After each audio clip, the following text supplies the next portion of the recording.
Vladimir Putin has delivered yet another of his keynote speeches.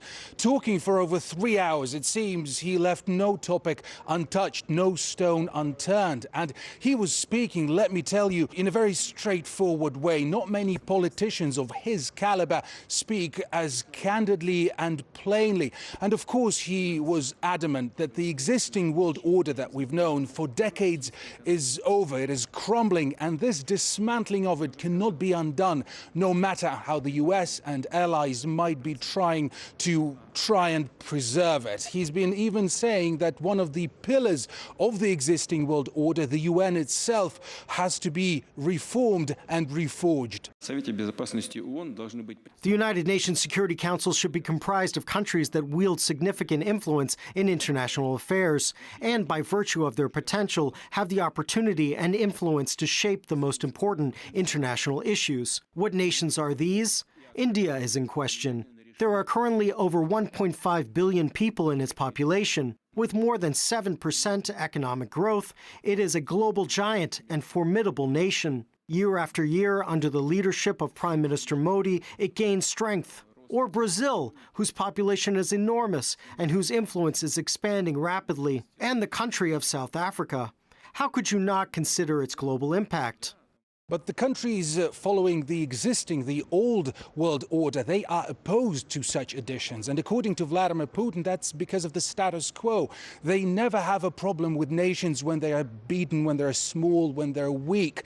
But as soon as they gain power, as soon as they become more powerful, they inevitably start seeking independence. They start pursuing their own national interests, like Vladimir Putin has said China is doing. And that is exactly the reason, according to the Russian leader, as to why the US has a problem with Beijing. Now, also, of course, the issue of Russia's military operation in Ukraine did get in the limelight, quite significantly, hard.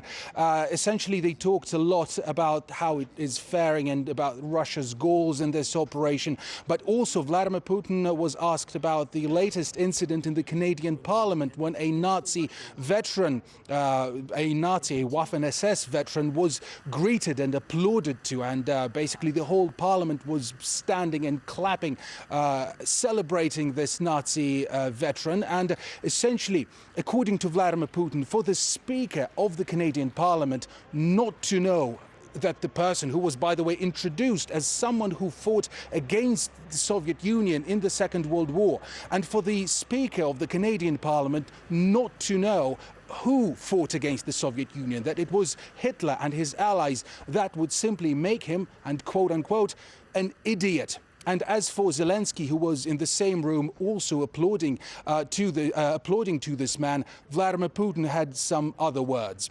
I don't want to hurt the feelings of Canadian people in any way, as in spite of everything, we treat Canada and its citizens with respect.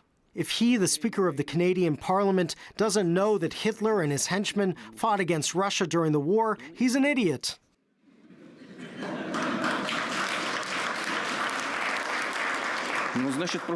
That means he just didn't study at school, doesn't have basic knowledge. And if he knows that this man fought on the side of Hitler and calls him a hero of Ukraine and a hero of Canada, then he is a scoundrel. It looked absolutely disgusting that everyone was applauding a Nazi, especially the president of Ukraine, who has Jewish blood in his veins. A Jew by nationality stands and applauds a Nazi. He is not just an ideological follower of Nazis, but a man who personally destroyed the Jewish population with his own hands.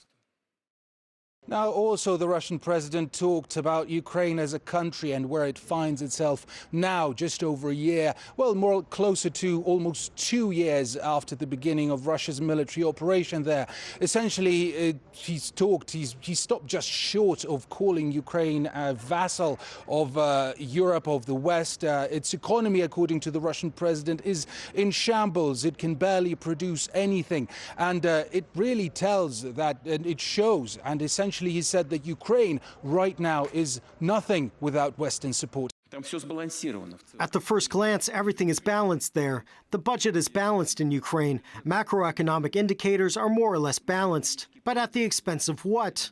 because of monthly, multi-billion-dollar infusions, about $4 or $5 billion monthly through various channels. Those are loans, grants, and so on, going to Ukraine. If you stop it, it's all over. In a week, everything will collapse. The same goes for the defense system.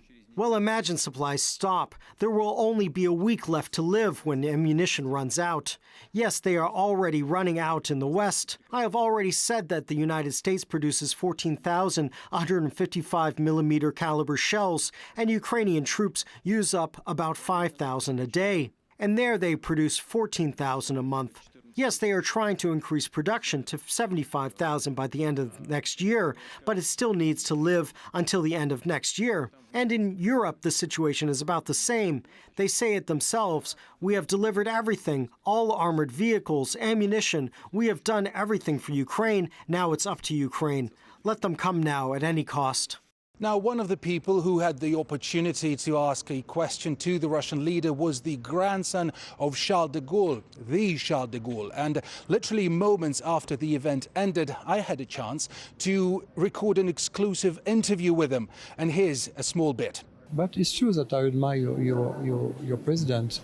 I admire his vision, but he has such a broader picture. And I would love our leaders in Europe to have the same, and to have the same, I would say, transcendental value, transcendental spirit, because I can really feel that he's inspired by something superior.